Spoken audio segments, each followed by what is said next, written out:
एक हिंदू है लेकिन वो अंगूठा छाप है, तो वो गीता पढ़ सकता है क्या? नहीं। वो गीता की पूजा कर सकता है, गीता को नमस्कार कर सकता है, गीता पढ़ नहीं सकता। या एक मुस्लिम है, वो कुरान पढ़ सकता है क्या? नहीं, क्योंकि वो अंगूठा छाप है, पढ़ते ही नहीं आता। वो उसका आदर कर सकता है लेकिन पढ़ नहीं सकता। एक क्रिश्चियन है, वो पढ़ा लिखा नहीं है, तो वो बाइबल पढ़ नहीं सकता। जिस प्रकार से अपने अपने धर्मों की ग्रंथों को पढ़ने के लिए शिक्षा आवश्यक है। व्यवहारिक शिक्षा के बिना आप उन ग्रंथों को नहीं पढ़ सकते।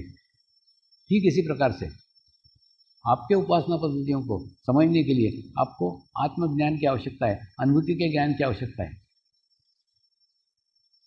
तो अनुभूति का ज्ञान इस मंगल मूर्तियों में छुपा हुआ है, भरा हुआ है। तो भरने का एक ही उद्देश्य है कि मुझे रिक्त होना है, मुझे खाली होना है। क्यों? कि मेरे जीवन काल में वो साधक नहीं मिल पा रहे हैं जो ग्रहण कर सके, जो समरस हो सके।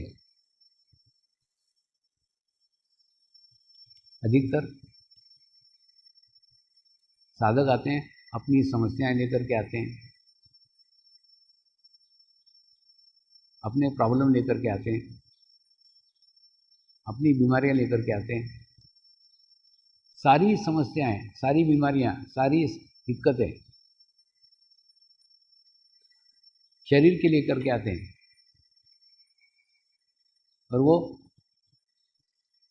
उनकी दूर हो भी जाती है, लेकिन इसके लिए गुरु सानिध्य नहीं है, इसके लिए मंगल मूर्तियां नहीं है। मंगल मूर्तियां इससे और ऊपर की है। आपको वो सानिध्य प्राप्त करने के लिए शरीर भाव छोड़ के आना पड़ेगा। देखिए, एक स्थान ऐसा है, एक जगह ऐसी है जहां आप आपके शरीर भाव को भुला सकते हैं। उसी स्थान को अगर हम शरीर की समस्याएं लेकर आके, शरीर के विचार लेकर आके कलुषित करेंगे, अपवित्र करेंगे, आप बताओ ना, भीतर जाने का कौन सा मार्ग है? अंदर जाने का कौन सा मार्ग है? कोई भी मार्ग नहीं है। देखो, जब हम पैदा हुए ना, पैदा होते पर हमने पहले नर्स को देखा, फिर डॉक्टर को देखा, फिर माँ को देखा, फिर बाप को देखा, फिर रिश्तेदारों को देखा। जन्म से लेके हम देखते ही चले आ रहे हैं, और जन्म से लेके हमारा चित्त बाहर की ओर ही है। हम बाहर जानना चाहते हैं, बाहर की जानकारी लेना चाहते हैं, बाहर देखना चाहते हैं, बाहर का दिख रहा है।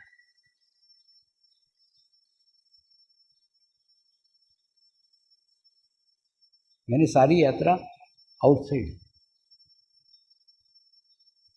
सारी यात्रा बाहर की।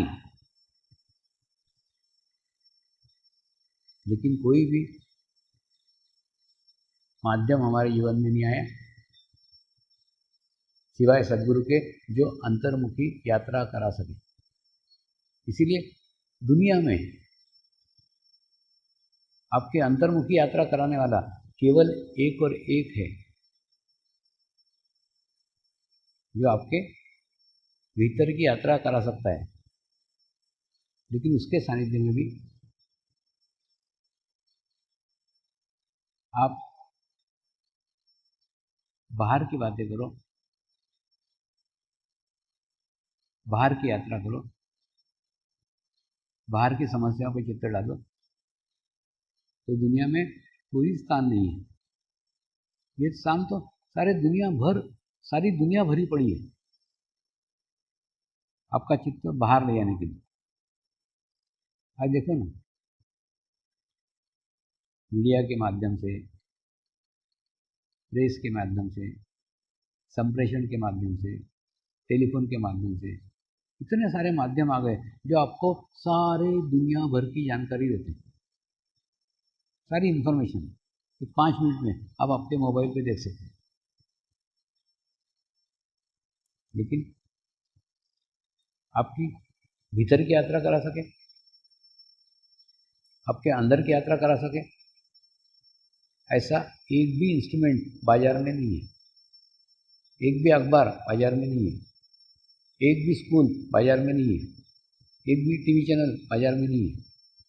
तो आवश्यकता है एक ऐसे भव्य स्कूल की जो आपकी अंतर की यात्रा कराए।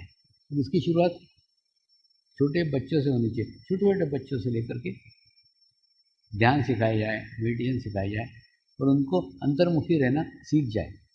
एक बार अंतर्मुखी रहना सीख देना तो उनकी आत्मा की स्थिति स्ट्रांग हो जाएगी, आत्मा की स्थिति मजबूत हो जाएगी।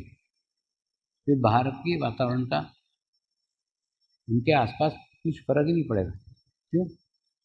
उनके आसपास, छोटे छोटे बच्चों के आसपास एक अच्छा हवामंडल, छोटे छोटे बच्चों के आसपास एक सुंदर ओरा, उनका खुद का निर्माण हो जाएगा और उस ओरा के अंदर उनको बाहरी और आंतरिक सुरक्षा प्राप्त होगी।